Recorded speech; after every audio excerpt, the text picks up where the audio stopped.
Greetings, dear beautiful spirit soul that you are. And of course, you're beyond words. Just acknowledging you and, you know, your path, how you got to where you are in this moment of now. And the now is all that there is, and that's you. And what's so cool about this,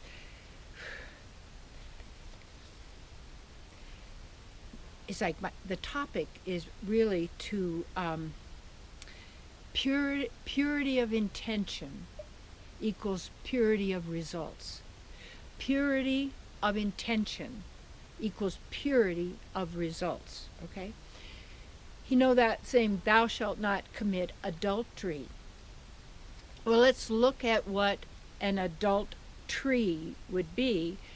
An adult, okay, so adultery, and if we look at up with what adult, the word D-O-L-T, so adult, even though it's spelled differently, is adult. Adult, what's adult? Is a stupid person. That's what a D-O-L-T, D-U-L-T, D-O-L-T, that's what that is.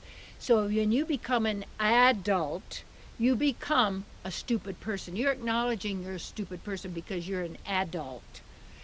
And then when you adulterate something, you make it stupid. That means what we do when we adulterate ourselves, that means that we take on a consciousness, a state of mind or being, a belief system, a false identity, ego self,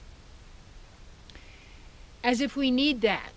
But you don't. I mean, these are encumbrances, these are stoppages, these are these through the glass darkly, where we're not perceiving truly and being who we are because we're so busy proving, disproving, agreeing, disagreeing, consenting, not consenting, liking, disliking, hot, cold, yes, no, all of this concerning this survival of this physical body, you see, and the enjoyment of these physical senses.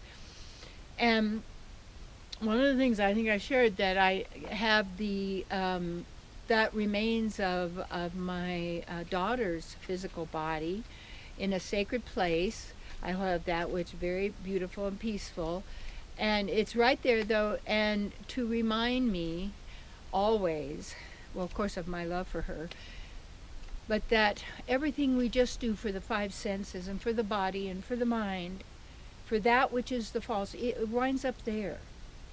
But it's what we do for the soul, for the self. That's what's eternal, and that's who we are. And when we do not adulterate ourselves, make ourselves stupid, that means it's like it's like pure raw milk. You see, I'm a fan of that pure raw milk, and yet it's very difficult and challenging to get anything of purity in a consciousness of impurity that is in our own minds, that we've agreed to the impure instead of to the pure, believing that the pure cannot really exist, but the impure can, and thinking that impure is the opposite of pure, and that pure needs impure to exist. No, impure needs the pure to exist, but the impure has no impurities of any kind because it's an absolute. Now you get people, they don't know, you can't say it's the absolute because, well, they're in a blunk called New Agers. Everybody's in their blunk of this, I'm, rediscovered over here, and I'm a this over here, because you're still getting into camp consciousness. You want to take the best and dump the rest, but you've got to be responsible, ownership of your own, what's going on with you. And it's not something you can buy or get from anybody else. You can have facilitators that are to help you and help you to come to those realizations, and to also to receive the great knowledge of the great wisdom keepers before us, who have shared with us wisdom that we can apply and test. You test it by applying it and see if it works. But it's not to give your power to that outside. So you don't adulterate yourself, to realize that there is the pure self and the pure truth and the absolute. And so many people say, oh no, there's the absolute has to have the relative to exist. No, not in the absolute. That's not part of it. So yes, stop adulterating yourself. That means be you, pure intention, pure results. And you are pure in heart. Live from your heart.